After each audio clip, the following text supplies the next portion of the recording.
From Ibomaka UK TV comes Igbo Movies in Diaspora with movie title Ozuzu, Upbringing, an Igbo language blockbuster shot in the heart of London, UK, which tells a story of the lives of the Igbos as could be found outside of Igbo land.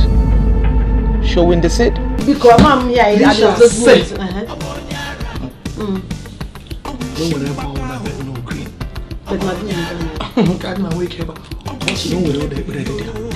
Now that man in pieces. No, Okunere.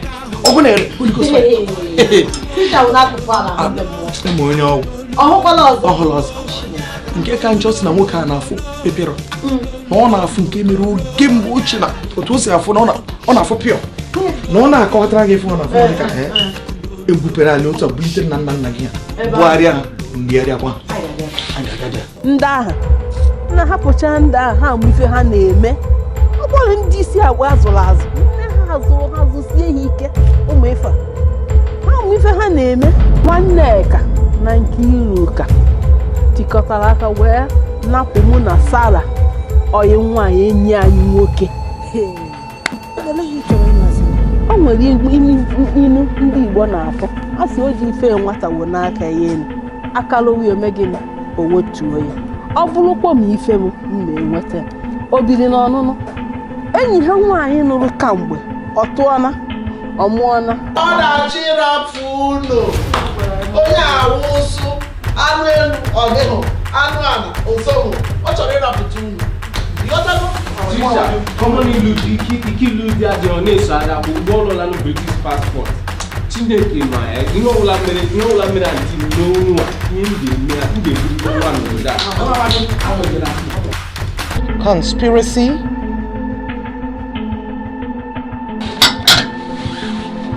Chidima, can you please help me with the dishes? I'm about to go out with my friend.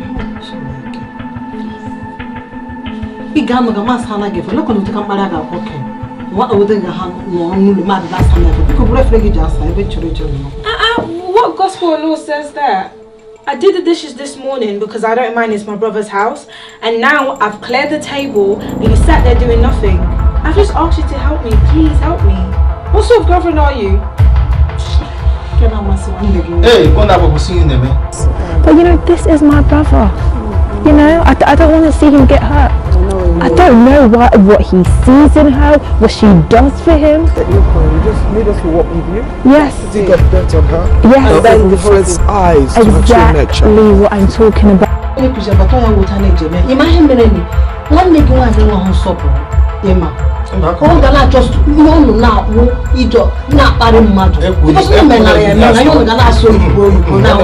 Okay, Amos. Oh, Rita. Good evening. You're going to know.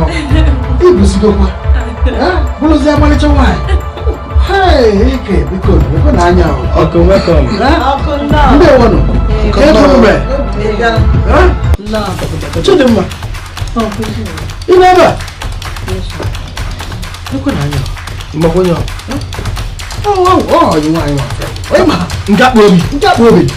I said, Bob. Media body kid. Oh, give me. Three of them ever. My friend, Ghana, Chonachon. Ndị uwe ojii ekwusi na be ha onye ọbụla gbafusi ya anụ na-achị ya afụbeghị m ya ebe a ka ụzọ Carry-ons. Nwanne ka gụla ka ya na ka agwọ emechichara m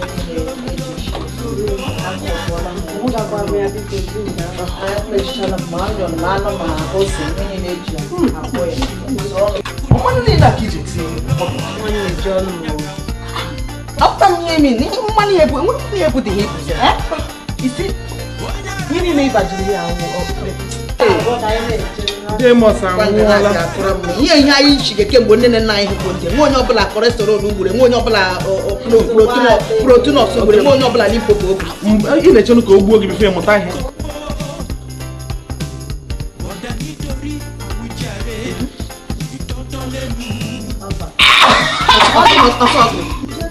ọ gịnị na-eme ihe ọ na-nkwanye iji obodo Chivo ose gị chọrọ igbu mmadụ Papa says she's not going to hear you. I'm going to go. No one knows the professor and our Kananga. Oh, no, Kananga. Bandu Gaga Bruna, Bono, she knew them for Alia Bobla Hammer, Choba, Bruna, and the Brute, and in a Roba. Come on, I'm going to be between you. I cannot find out. You are getting your organism. Eh? Organism will go one and walk it, Mirocunina. Eh? It's only Blumia. You must know football and your Jisuo. And a lot more. Starring Oluchi Mwabowa, Valentine Akutinobi Imamaka, Ada Ikechukwu the Lioness, Delight Amatobi, Esther Akutinobi, Dixon Iheke, Chief Christian Onora, Enyi Anam, Obaguriako, Chinedu Anonam, Bernadette Kelechi Okoro, and many more. If you come Ozuzu anunwa. Kiliga ke meka kani mado watanya boss. Na if I know I know boss. Omaka. Mano the parents na ndi nne na nna. Ona buzo imu onye Ozuzu ologi.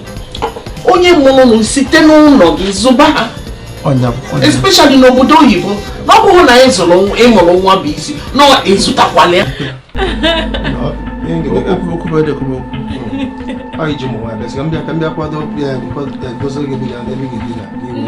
Let me check if the bed is okay.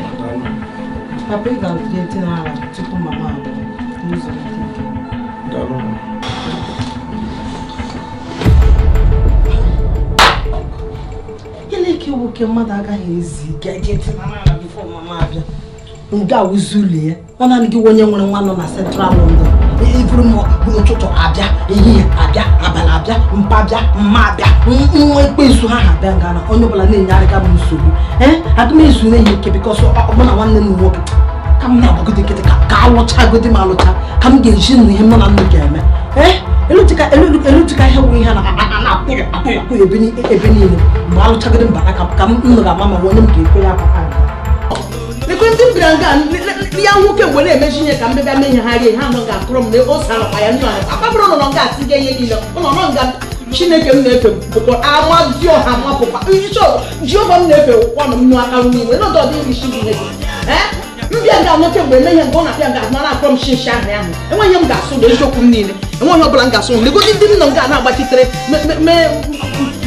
na-asị egosi onye ga-alụ ha kpọtara ha si na agwa ha dị mma ha bịa ga na-eri nshi mma takwa n'ụlọ because nne na nna ụlọ werele n'ụlọ odibo gbacha ụlọ kirikiri nkecha ebe mmiri nwa Angela elego ha nọ ugbu a enwere ka ụlọ mụtali ọ ga-anye ụlọ niile ngwa nọ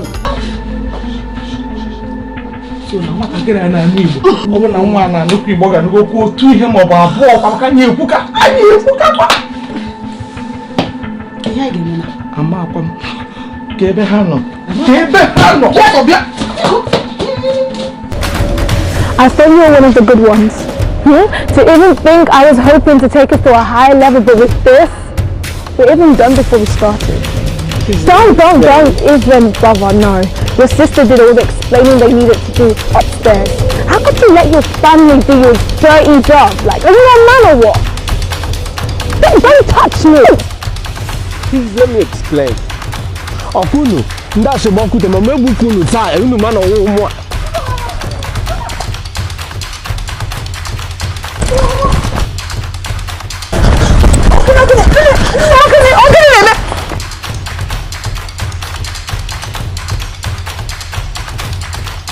For more info, please call +44736 847 4745 or +44748 824 2560. Ndewono.